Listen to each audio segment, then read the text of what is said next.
Hey guys, Kyle Pepper back here with the Pepper team with the sales figure update for July of 2024 for the South Central Kansas MLS, uh, primarily Wichita.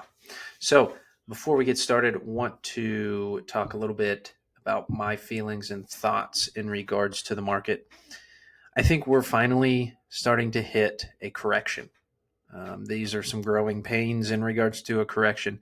So we're starting to get more and more homes on the market, and I'll break that down a little bit here with some of the updates, even just from June to July, which are usually some of the hottest months of the real estate market.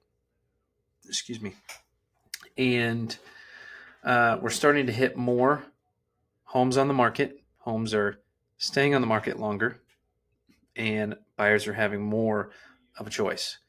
Um, that's obviously leading to an extended amount of time of interest rate hikes, not necessarily high, but hikes. Um, and people's it could possibly be some fear of election year.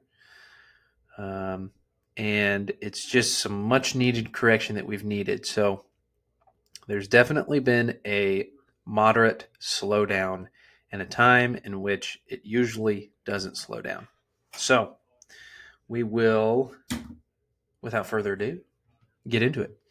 So, South Central Kansas for July of 2024. So, home sales rose by 3.1%. If you guys remember last month, it was, do I have last month?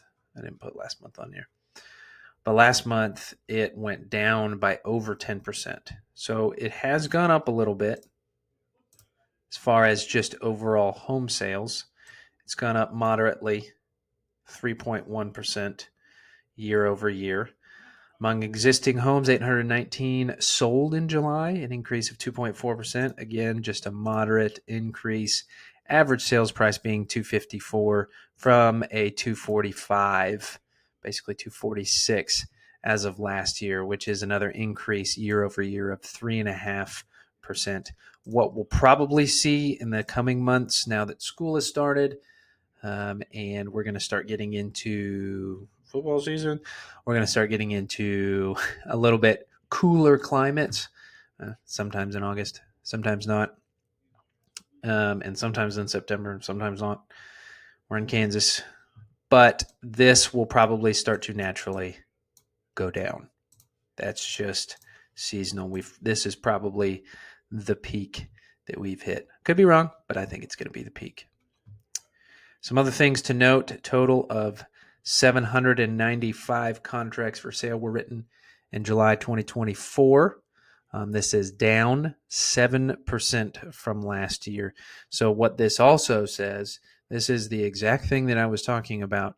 This is buyer activity. So, these are people who are writing contracts on homes as we speak. This is current activity in the market. And for this month, year over year, it has gone down almost 10%, 3% off, but still 7.1%. So that tells you activity is going down, which also means that the inventory of active listings has gone up to 2.2 month supply.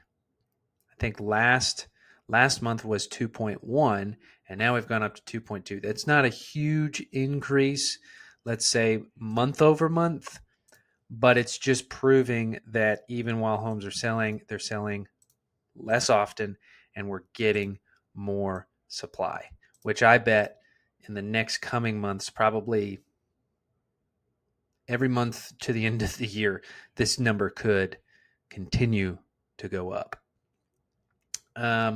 So this is just some of those same stats put a little bit differently within what's going on as of July 2024. So here, this is that 3.1% increase in sales and closed listings. We did, look at this, gone up 37% year over year in month supply. So that 2.2, we were stood at 1,700, and last year we were at 1,300. So it's gone up almost, I mean, almost 40% year over year in month supply during July. That's very large. Contracts were written were down. Median active list price is down. Median days on market. So there are still homes that are selling quickly and for multiple offers. It is what it is because we're still at a shortage. And if an absolutely fantastic home comes to the market and it seems to be very desirable for multiple people, it's going to get those. More often than not, we're seeing less. So this is definitely going to go up within the next few months. I would be hard pressed. And if I'm wrong, I'm wrong. But I could see this definitely going up because year over year, it's gone up 60%, which 60% is probably from, 4 to 8 or 4.5 to 8, whatever it may be, 60%. A couple of things that I want to show you is closed listings by month. And this is July and this is June. So this is July and then June. So I want to show you exactly what it looks like whenever we are increasing in inventory in our market. So these are closed listings. So here's months supply on average for each one of these price points. So let's look first at June, what these are. So let's say some of our most popular price points is usually anywhere from 150 to 250. That's gone down a little bit. Even, your 200s and below, even as of late, have become even more popular than, let's say, the 250s. But let's just, for example, let's take 2 to 250 right here. That's a 1.4 month supply in June. Just 30 days later, from that 2 to 250, 1.7. So that's gone up. 175 to 200. That was it. 2 month supply. Little bit of an uptick, 2.1 in July. Let's go 250 to 3. Let me see these. 250 to 3. 2.1 month supply in June. Is now 2.3 month supply. Let's do this one more time. Let's go even more affordable, 150 to 175. 0.9 month supply, even less than a month in June. 30 days later, well, it's the same thing. That was a terrible example.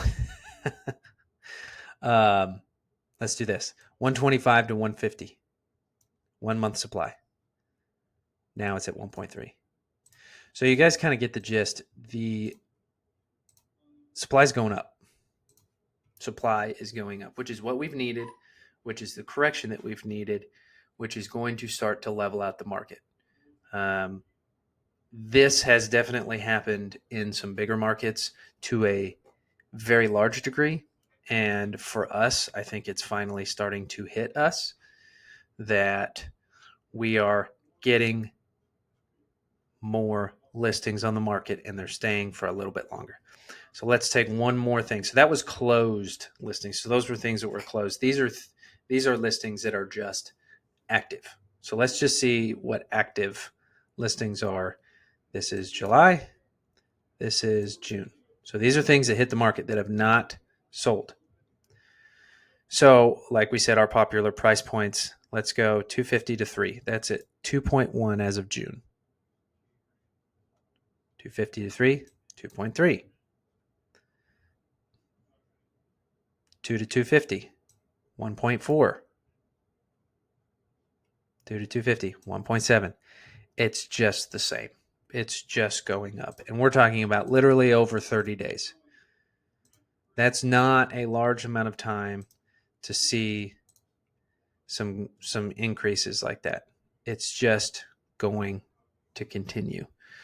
as we're getting into these colder months, as we're getting into the slower months, just seasonal slowdown, it's going to uptick even more.